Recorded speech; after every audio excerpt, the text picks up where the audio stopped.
December 2016. Italy's populist opposition is shaking up the establishment. Signori, non perdete mai l'ironia! Non prendetevi mai troppo sul serio! È quello che rompe i coglioni al mondo! Io vi abbraccio They're days away from a referendum that could spell the end for the Italian government and make it the latest domino in a toppling international order. Around the world, populist leaders are connecting with voters fed up with politics as usual and exploiting anger at an establishment out of touch with ordinary people. But giving voice to people's frustrations is one thing, offering them real answers is quite another.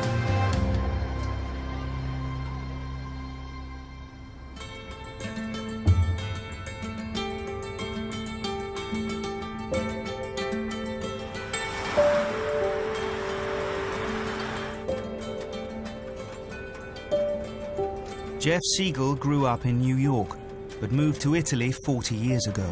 Signorina, ha già deciso come votare domenica? Ancora minorenne. Ah, va bene. Prossimo Per la anno. prossima. Va bene, grazie. He's trying to drum up support ahead of the referendum.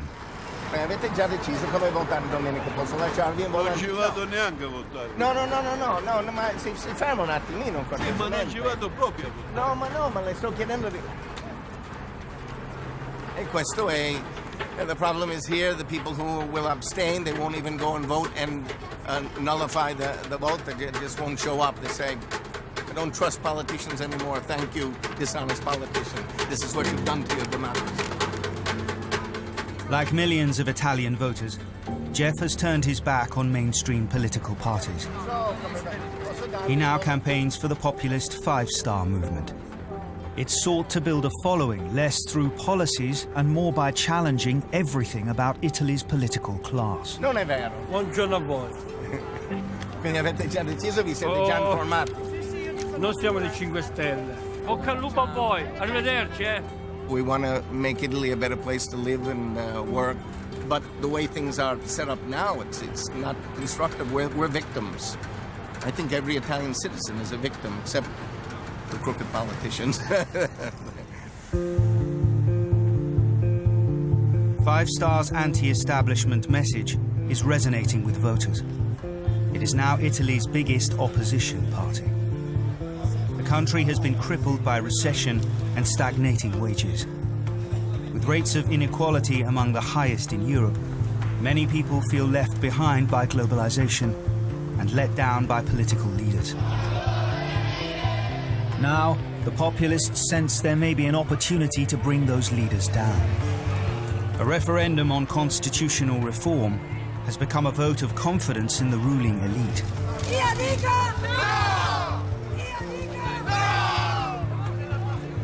Prime Minister Matteo Renzi has said he will resign if the country votes no. Il sì non serve a rafforzare il governo, serve a rafforzare l'Italia. He's the latest mainstream politician to find himself in the firing line.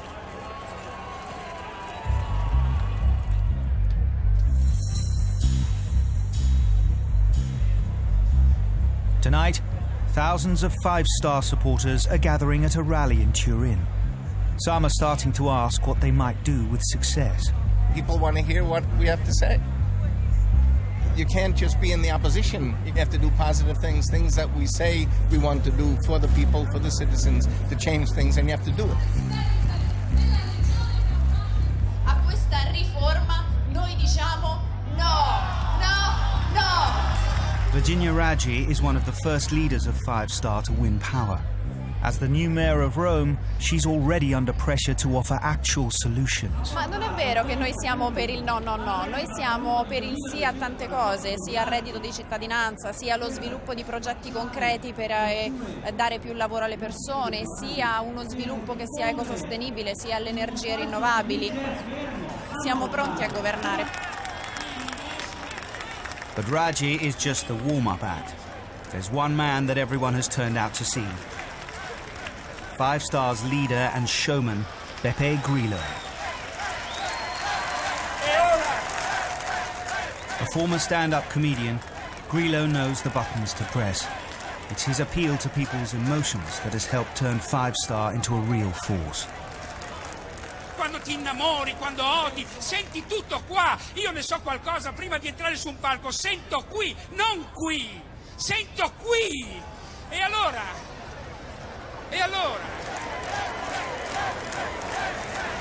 Beppe Grillo has vowed to get rid of political parties, but he certainly knows how to start one. Il blues del no! È il blues del no! No, no, no, no, è il blues del no! È il blues del no! Grillo's success has come through impassioned charges against the corrupt elites and global forces he blames for Italy's woes. But 5-star's leaders may soon have a harder note to hit. The question of how they would tackle unemployment and inequality. 2 days after the rally, Italians overwhelmingly voted no in the referendum. Prime Minister Renzi made good on his promise to stand down.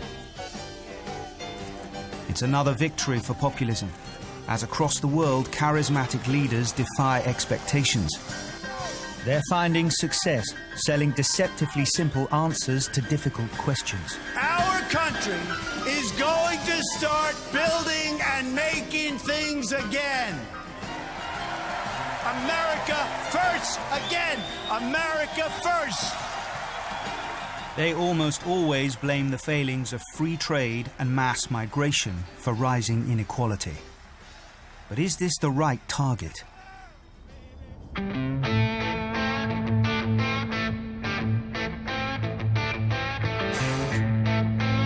Few cities are immune to the uneven impact of globalization.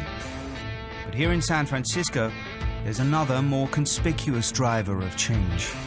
It's not just trade that's transforming the global economic order, it's technology. The latest venture from a San Francisco startup has the potential to turn one of America's most iconic industries on its head. Last year, Uber paid $680 million for Otto, a company whose technology could fundamentally change trucking forever. It allows a truck to drive down a highway with nobody at the wheel.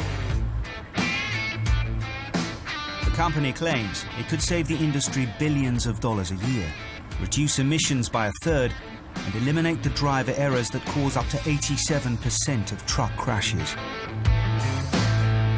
But this bright-sounding future has a dark side.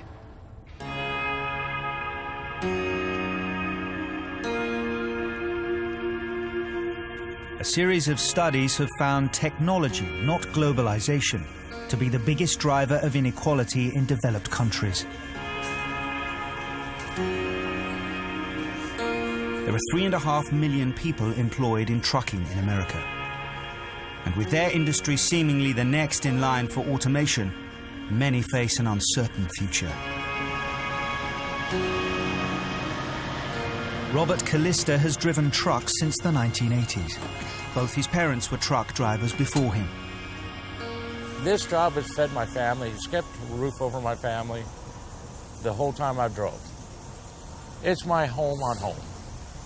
This is Peterbilt, and he was named after a truck called Peterbilt. You look at California, they're chasing so many of us companies out here, not just trucking companies, manufacturing companies, small business people. They're running us out of the state. You know, I deliver in Silicon Valley to several of the big computer companies. They're just more educated. They're there for themselves. They want the money. They don't want us. I voted for Trump because I wanted to change. Basically, telling the country, well, California, New York, we're sorry, but you don't control the country no more.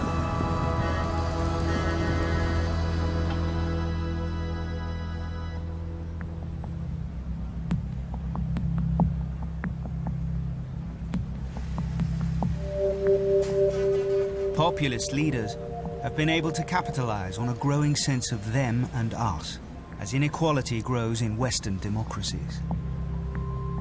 Wealthy California has become one of the most economically unequal states in America, as technology has displaced many lower-skilled jobs.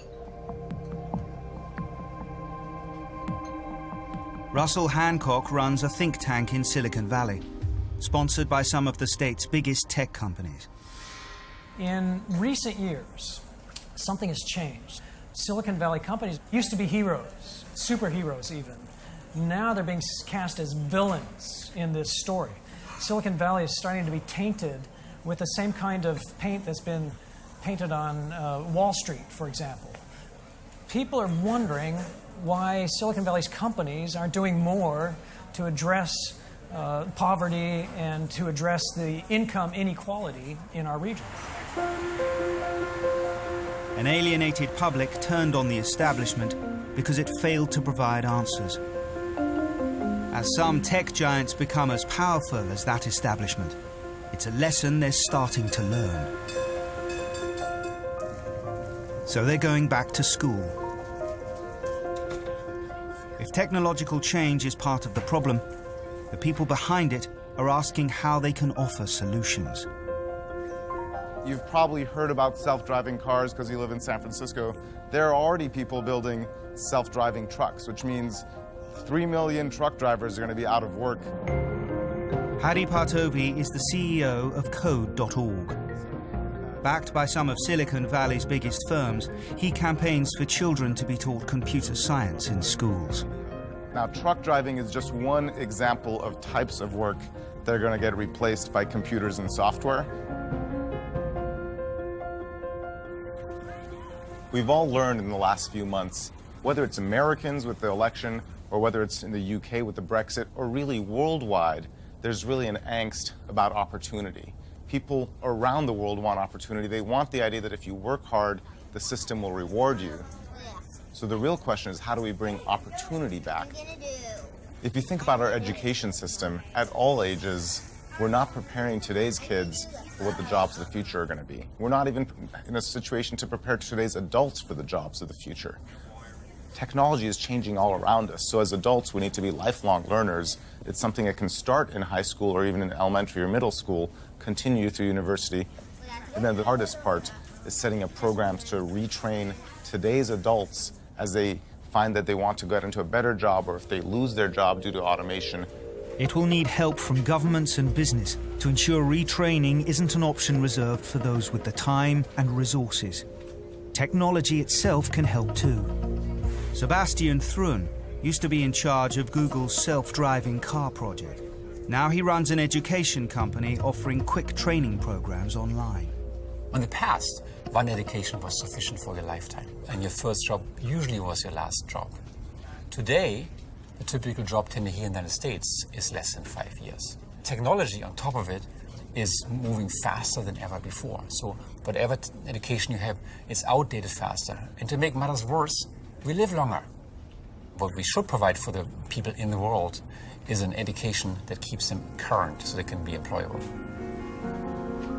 An ongoing online education could be one way to start relieving the pressure on people who today feel left behind. Because in the long run, technology has the potential to create more jobs than it destroys. We had about 300 years of crazy technology development already that transformed jobs. Some people fear change. Obviously, change spills uncertainty. What's my job going to look like? Is my personal job being secure in the future? I would love to engrave in people's brain a positive attitude, because it's always gotten better in the past. For too many people in Western democracies, progress is still something that happens to other people. Wealth does not spread itself. An underclass appears beyond help. Finding a way to reconnect with them and provide an alternative to populism will be at the top of the agenda for the political and business leaders of tomorrow.